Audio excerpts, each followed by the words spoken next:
Aristotle was the great scientist, the ancient world, revealing unique reason to explain natural means in our world.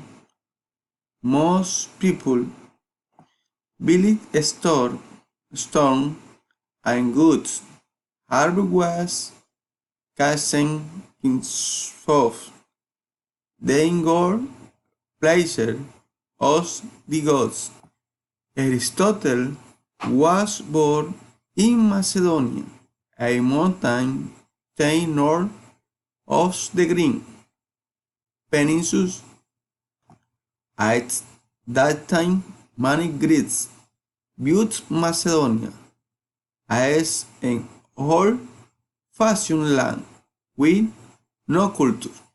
Aristotle moved to Athens and studied Plato's academy. Aristotle remained at school for more than 20 years, and shortly after Plato alliance